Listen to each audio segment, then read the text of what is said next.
parti. Bonjour à tous et bienvenue dans cette nouvelle vidéo. Cette fois-ci, nous parlons du bilan du premier mois de ma préparation pour l'Aerox 2026. Je vais donc faire un petit récap de ces 4 premières semaines. Je vais aussi faire un petit point sur l'évolution des entraînements, les exercices qui me posent le plus de problèmes. Je vais revenir aussi sur la sortie longue qui est une nouveauté pour moi. Et à la fin, eh bien, on fera un petit bilan de l'évolution et mon ressenti sur cette première 4 semaines de préparation.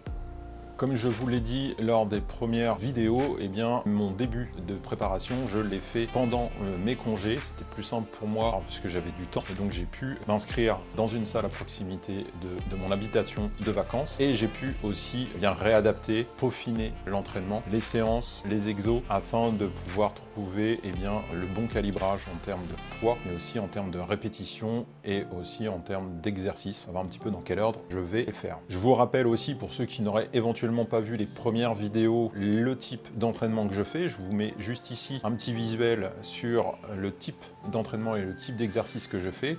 Globalement, je fais donc une séance par jour avec, en alternant, un jour muscu, un jour course à pied, un jour muscu, un jour course à pied, vous avez compris, sur 6 jours, avec le samedi de repos et le dimanche la sortie longue. Voilà, attends que le camion passe. Je sais même pas si... Bref, je commence la semaine avec les bras, je continue pour la partie musculation avec les jambes et je finis la semaine de musculation avec la 3e séance avec le dos. Je constate assez facilement que le dos est une séance très courte, je dois réfléchir à le faire évoluer. Côté course à pied, eh bien là, pas de nouveauté puisque j'ai l'habitude de courir 3 fois par semaine le reste de l'année. L'idée, c'est que je dois faire une séance en fractionné, chose que je n'ai pas encore réalisée pour le moment par manque de temps et manque d'organisation de ma part, mais par contre j'ai réussi à mettre en place la sortie longue. Pourquoi une sortie longue? Eh bien je dois travailler ma fatigue musculaire, sachant que l'Aerox, on est sur du 1h20, 1h30 d'efforts intenses. Il est donc important que mon corps et principalement mes jambes puissent tenir au moins cet effort physique qui dure, on va dire, maximum 1h30. C'est pour ça que j'ai décidé dans un premier temps de faire une sortie longue d'1h30 avec une allure modérée et en essayant au fur et à mesure des semaines pouvoir augmenter un petit peu la cadence et donc de compresser un maximum de kilomètres dans ces 90 minutes.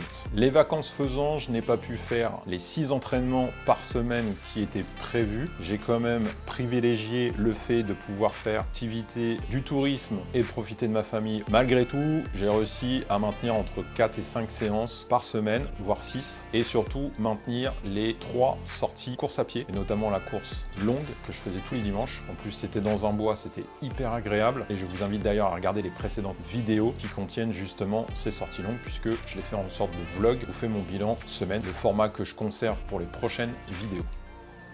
Côté évolution musculaire ou en tout cas des exercices, j'ai conservé donc les mêmes exercices, j'en ai déplacé quelques-uns pour qu'on conserve une certaine cohérence. Pour ma part, quand j'utilise les poulies, eh bien j'essaye de faire à la fois les biceps et les triceps, comme ça je me débarrasse de ces 2 exos en même temps et juste après je peux passer à autre chose. Je me suis rendu compte aussi que de temps en temps je suis obligé d'inverser certains exos puisque les machines ne sont pas disponibles au moment où je dois le faire. Il n'y a pas de gravité puisque comme je travaille toujours même groupe musculaire, ça a peu d'importance sur la durée d'une séance. J'ai pu me rendre compte aussi que les séances sont assez longues. Je prends environ 1 minute 30 de repos par série, sachant que je fais 4 séries de 12 répétitions. C'est le format classique, c'est le format qui me convient. Je pense que je pourrais avoir peut-être un peu plus d'évolution musculaire sur certains exos qui demandent peut-être plus de séries, mais faute de temps et faute d'envie réellement de passer plus de temps sur certains exercices, comme par exemple le développé couché, qui est un des exercices sur lequel je n'évolue peu ou pas du tout, je préfère me concentrer sur l'intégralité de mon entraînement, l'intégralité de ma séance, et de m'assurer d'avoir une évolution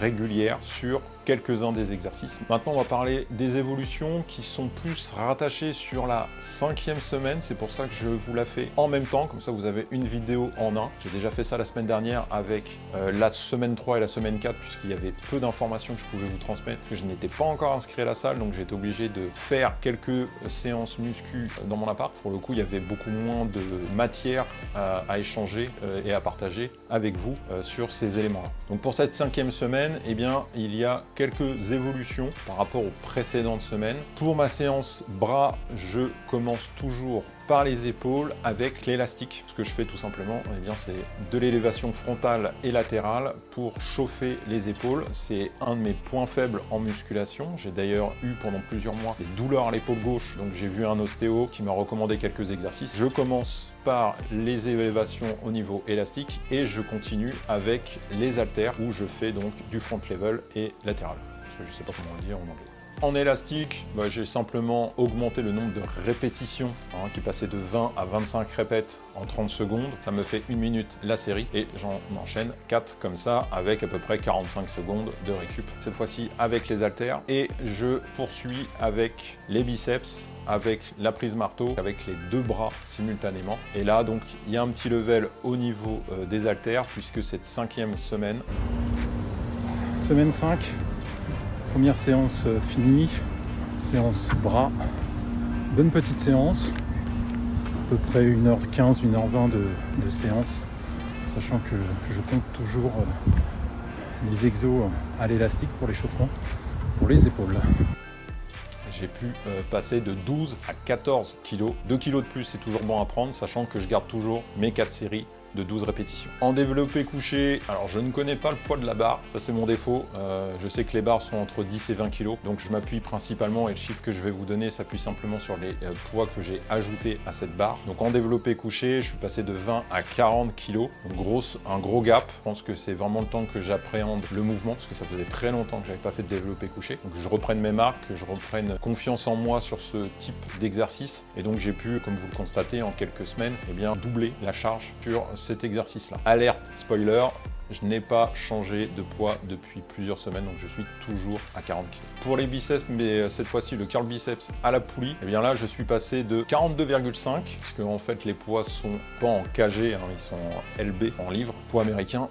C'est pour ça qu'il y a un petit écart avec 0,5. Donc je suis passé de 42,5 à 50 kg, en sachant que les 4x12, et je vais quasiment à l'échec sur la dernière série. Autre évolution au niveau du poids, bien là cette fois-ci c'est pour le leg extension, donc les jambes, où j'ai pu évoluer de 65 à 66 kg. Là aussi, comme les poids sont en livres et pas en kilos, un petit écart de 1 kg, j'ai fait l'effort d'évoluer là-dessus. Concernant la séance dos, eh bien comme je vous le disais en début de vidéo, je cherchais un autre exercice ou d'autres exercices. Pour l'instant, j'en ai trouvé un autre qui m'a l'air très intéressant. C'est le seated row, pas comment on prononce. C'est un nouvel exo. Je vous montre en image pour que vous sachiez un petit peu comment il fonctionne. Donc ça permet de bien recruter la partie dos avec les coudes bien en arrière, les épaules bien droites, le dos bien droit. Et donc on travaille pas mal les dorsaux. Ce qui vient en complément du leg curl que je fais aussi juste avant ou juste après. Encore une fois, ça dépend si les machines sont disponibles ou pas. Côté course à pied, eh bien je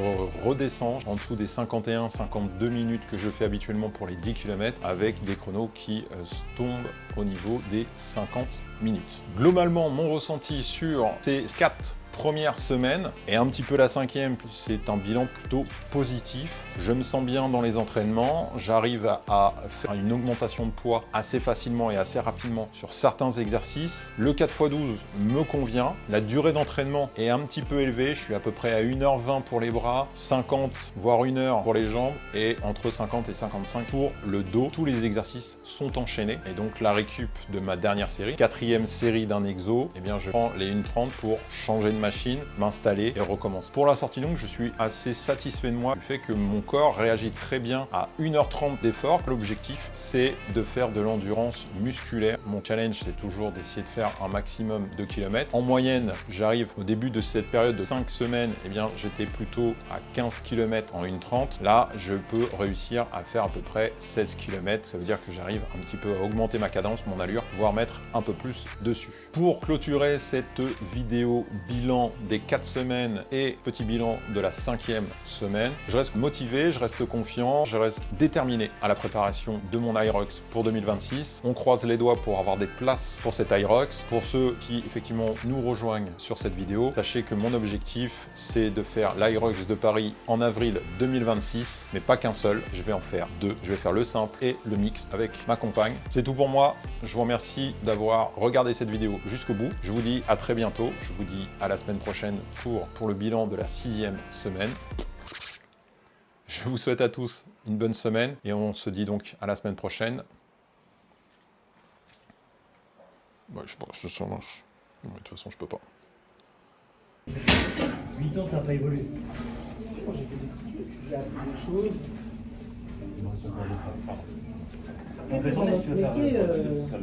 tu vas apprendre un peu plus, après une fois que tu as